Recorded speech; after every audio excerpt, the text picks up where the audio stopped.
Good morning, cadet and cadets. This morning we're going to tackle about the military courtesy and discipline on your Military Science 1 or MS1. So, here's the scope of presentation, introduction, definition of terms, necessity for discipline, rating a climate change of discipline, military courtesy in the AFP, and the last one is the identification of ranks in the AFP. So, introduction.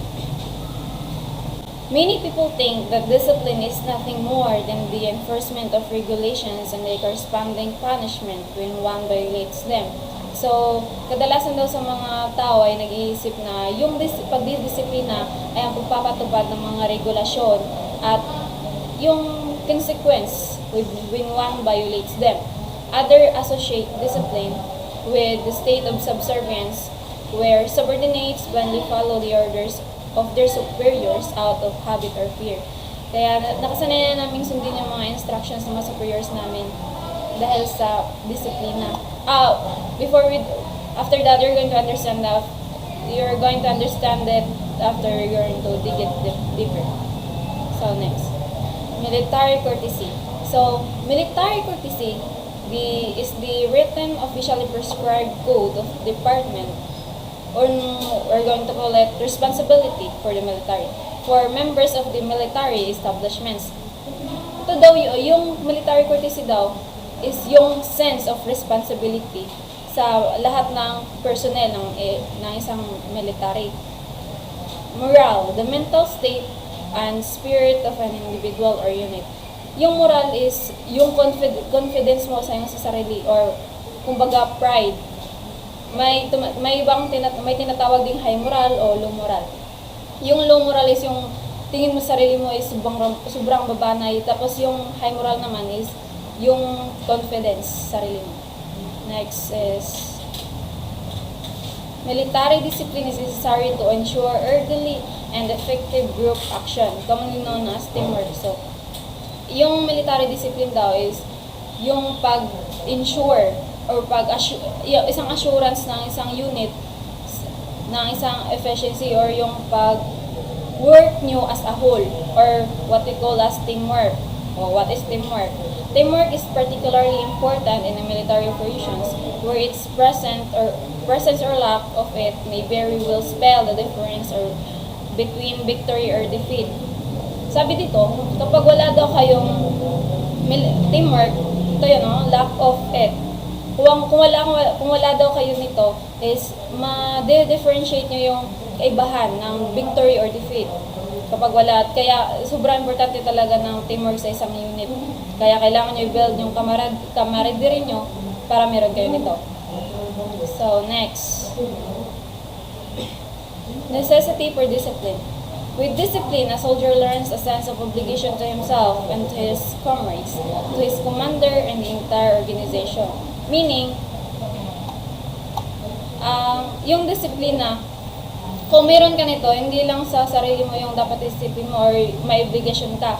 May obligation ka rin sa yung mga kasamahan or yung sa buong organisasyon.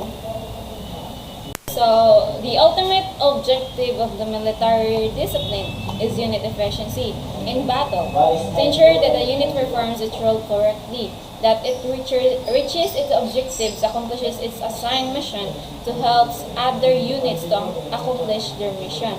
So, gaya nito, discipline. Hindi lang sa sarili mo yung may obligasyon ka, pati na rin sa buong organization, kaya diba? So, hindi lang, sa pag-accomplish ng isang mission, hindi lang sa mission nyo, pati na rin sa mission sa ibang units. Tapos, sa military discipline daw, yung importante dito is yung unit efficiency or yung husay or kakayahin nyo ng to work as a whole sa isang unit. So next, creating a climate of discipline. We find where the application of discipline in all aspects of military life. We often hear we supply discipline or water discipline. So we're going to understand this on the training. So hindi nyo to maiintindihan kung wala kayong training. Kaya kung ano ba yung training?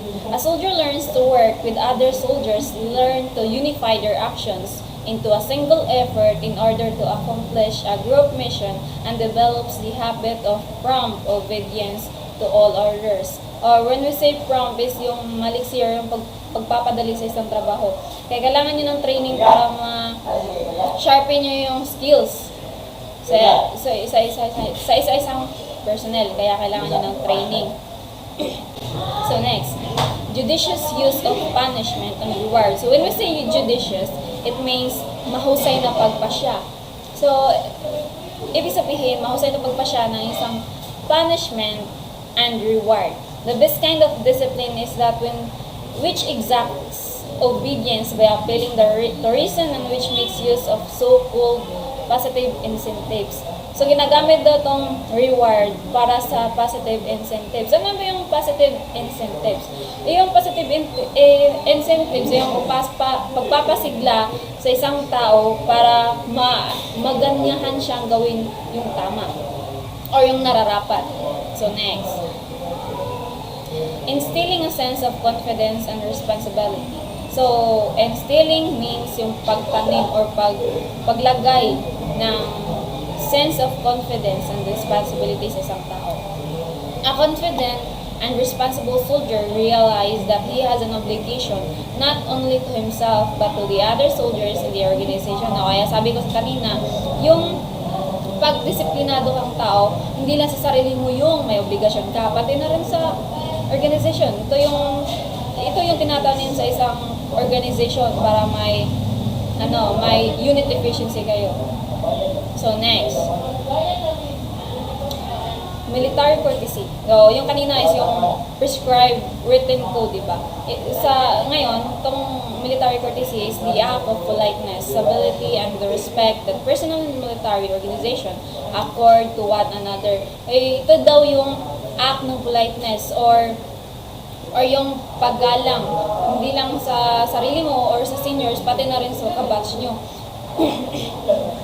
In the military organization accord to one another. Hindi lang kayo dapat nagbibigay ng paggalang dahil sa kailangan or sinasabi sa inyo na dapat yung galangin dahil seniors. Military courtesy daw is yung paggalang na galing sa sarili nyo or yung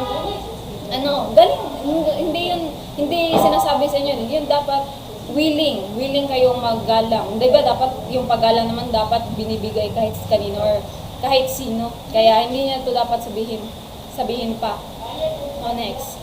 Salute is the most important and most common form of all military courtesies. Salute sa amin, ito yung pinaka-basic na yung paggalang or symbol din siya sa paggalang sa seniors. Ito yung pinaka-basic or importante sa military courtesies. Saluting. One of the most common and basic forms of military courtesy, ito yung salute. It basically an exchange of greetings between military and our uniformed services. So, pati na rin sa good morning, good afternoon, good evening, kailangan may salute. Kasi nga with respect. So, next. So, how to salute? Paano ba mag-salute? Salute is normally given with the right hand. When right hand is encumbered or when you say occupied, left hand could be used. Ito, dapat nasa right hand. Pero kung occupado daw yung right, pwede din yung gamitin yung left. So, ganito. Pag occupado yung right. So, next.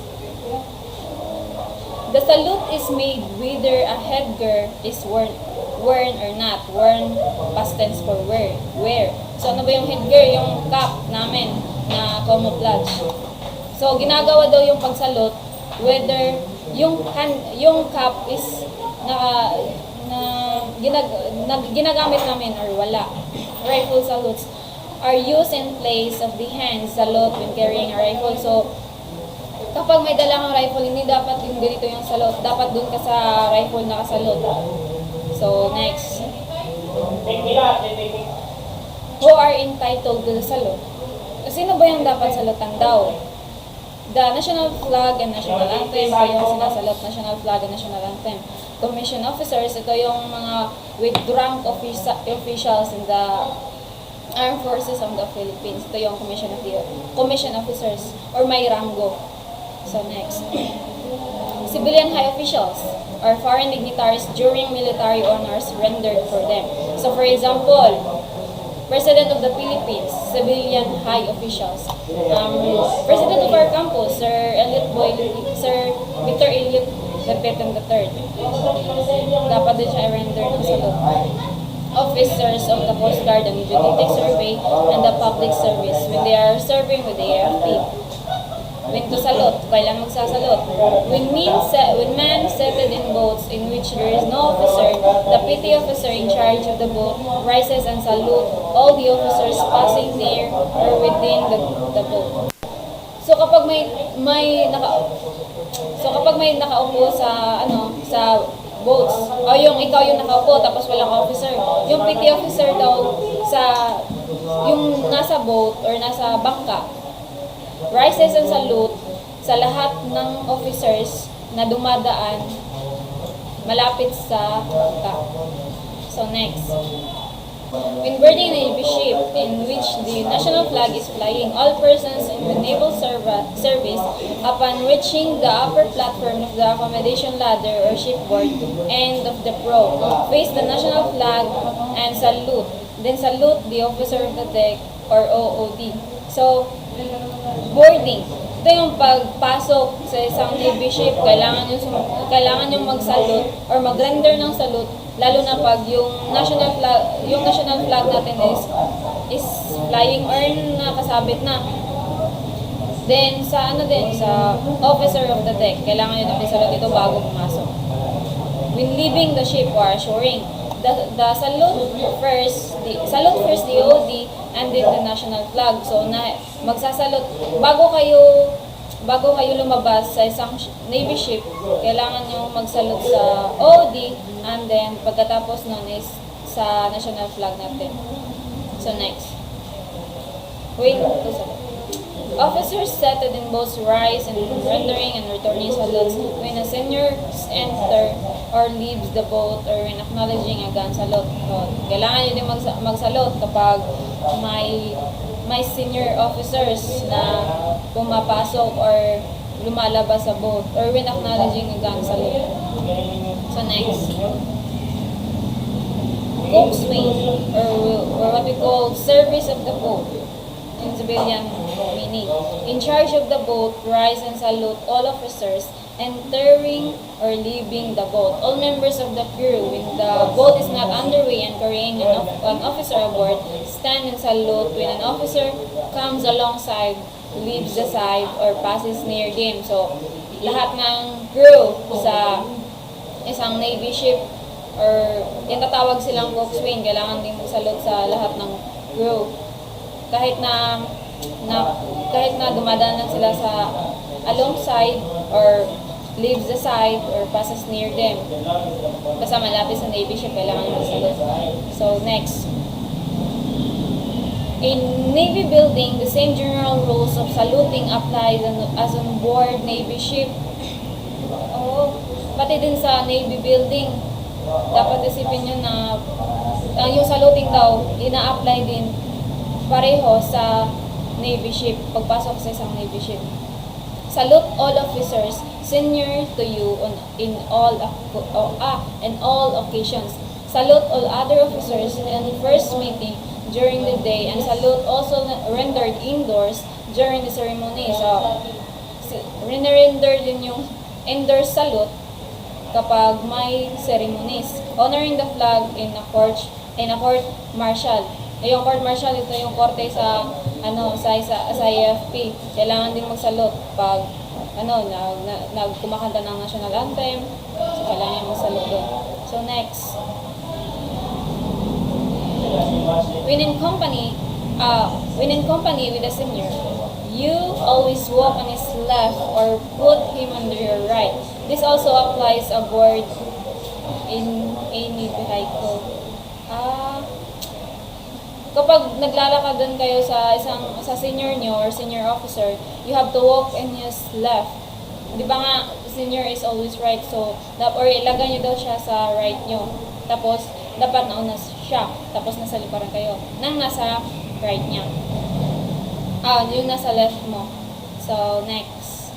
If officers and enlisted men are standing together, not in formation, and the senior approaches, the first to perceive him shouts, "Attention!" and all faces him and salute. So, dito naman, kapag hindi kayo naka-formation, kapag may senior na papalapit, yung unang makakita ng senior is kailangan mag-command na attention. Tapos kapag naka-attention na kayo, yung nakakita din is yung magsasalot, tapos mag-greet or say, "Good morning sir, good morning ma'am." Yan. So kailangan nyo din magsalot bago mag-greet. Tapos pagkatapos niya magsalot din, as a sign of responding your greetings, is doon na kayo magda-down ng salute nyo. And when information, the officer in charge cautions his unit to attention before executing the appropriate salute. Tapos, kapag nasa formation naman kayo, yung yung officer in charge or yung platoon leader, siya yung mag-attention tapos magsasalot sa senior officer. Yung platoon leader lang So, next. Overtake and pass a senior officer only upon his permission. When it became necessary to walk past a senior officer, pass on his left side, salute when you are abreast and ask, "By your leave, sir?" When the officer returns the salute, you can continue passing. So meaning, kapag kailangan nyo mag-overtake or kailangan nyo umuna sa senior officer nyo, kailangan nyo ng permission niya. Ano bang yung sasabihin? Ito yun, "By your leave, sir." Tapos kapag nakasalot kayo. Dapat nakasalot kayo dito. "By your leave, sir." Tapos salute. Tapos "By your leave, sir." Tapos kapag nag-salute na din siya as response nga na binibigyan ka na ng permiso, doon na kayo magda-down. Tapos uuna na kayo. Tapos kailangan nasa nasa left side niya. So next. When reporting on deck or outdoors ashore, covered and salute accordingly. If reporting to an officer, salute and state your business. So kapag nagsasalute kayo din, nagre-report kayo sa gangway or outdoors ashore, kapag palabas, magsasalute kayo. Tapos covered and salute accordingly, dapat kayo nagsasalute, diba? And if reporting daw, pag tinawag kayo, tapos kapag nagre-response na kayo or papunta na kayo sa senior officer, magsasalot kayo, tapos isi-state nyo yung anong kailangan nyo. Tapos, yung sa amin is, request permission to make statement, tapos sasabihin ano yung business, yung kailangan nyo sa kanya. Tapos kapag nag-response, bago kayo mag-down, dapat naka-response na yung senior officer nyo na nagsalot din. Dapat siya yung unang mag-down ng salute, tapos susunod yung kayo. So, next. An enlisted man being seated and without a particular occupation rises upon the approach of an officer, faces him and salutes. If both remain in the same vicinity, the salute need not to be repeated.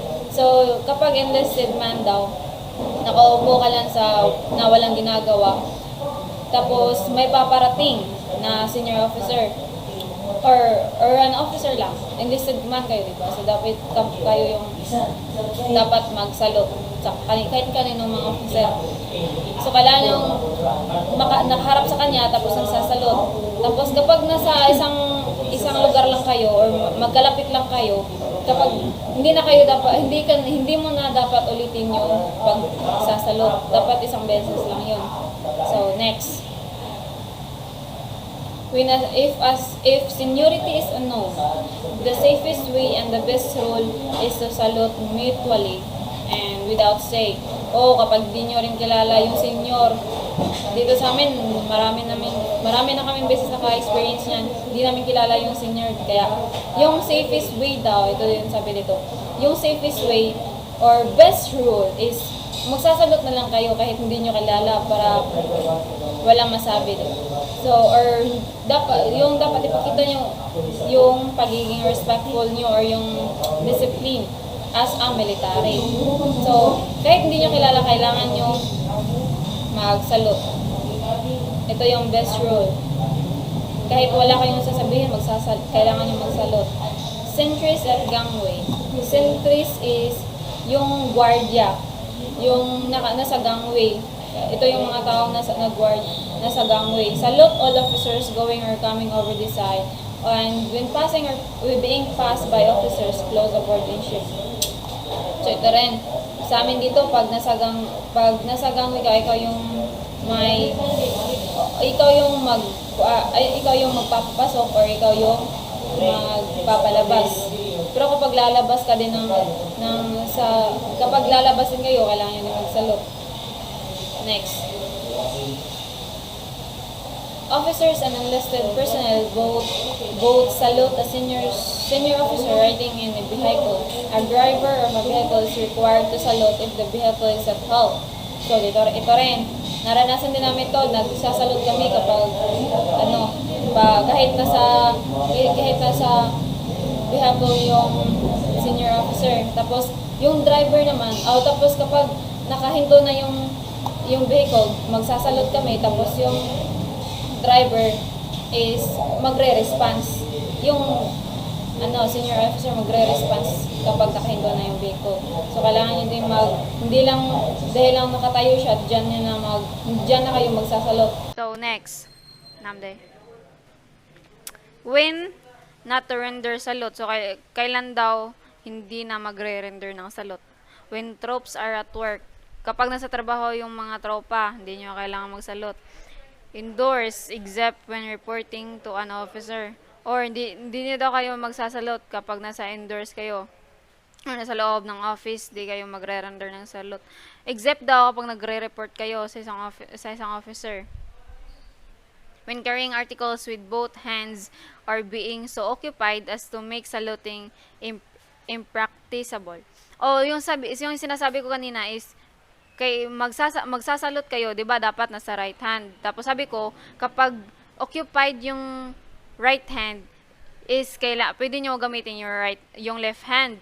Pero kapag occupied naman yung dalawa, hindi niyo na kailangang magsalute, or 'di ba? Kapag marami na kayong dala, hindi niyo na kailangang magsasalute daw doon.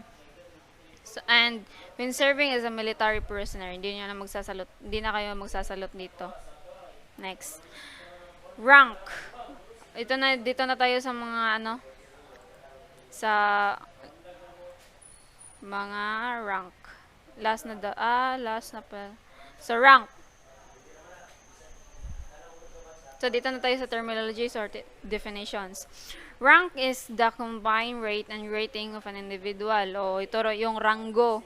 Yung kailan niyo masasabi anong ranggo niya, or upperclassman ba siya, or underclassman mo ba siya, dito niyo makikita dito sa rank.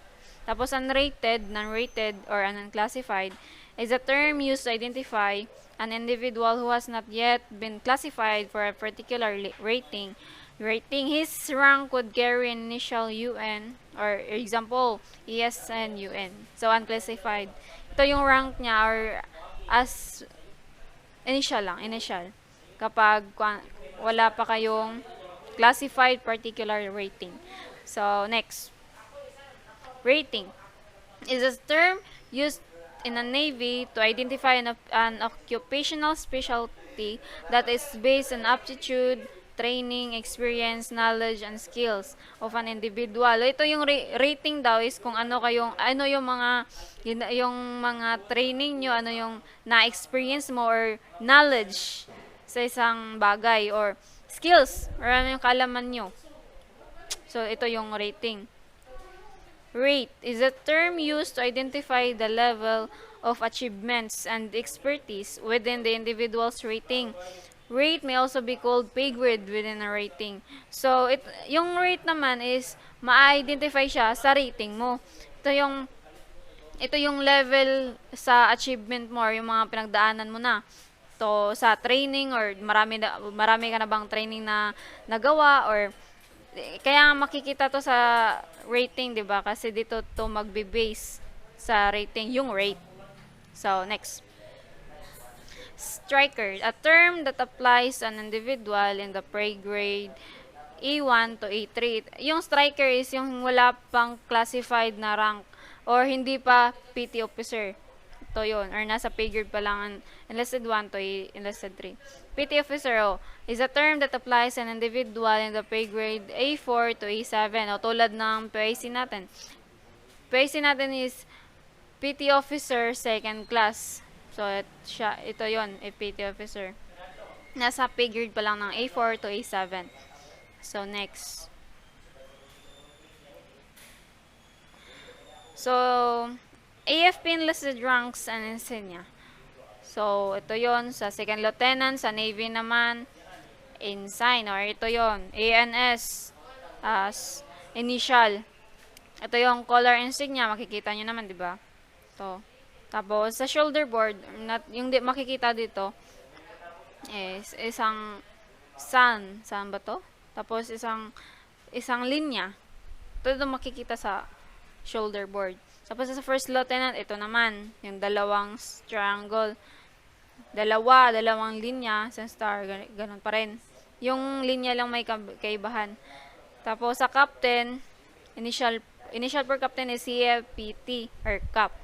Tapos, lieutenant senior grade sa Navy. So, hindi magkapareho yung rank ng pay or Philippine Army, Philippine Army. So, hindi magkapareho yung Philippine Army, Philippine Air Force, at Philippine Marine Corps sa Navy. Magkaiba to. To, di ba? Yung mataas na ranggo sa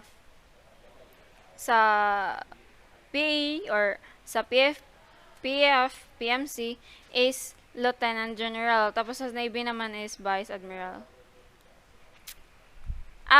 General pa sa PA or PMC. General yung pinakapataas na ranggo. Tapos sa Navy naman is Admiral. 4-star. So lahat parehara lang ng collar, shoulder board.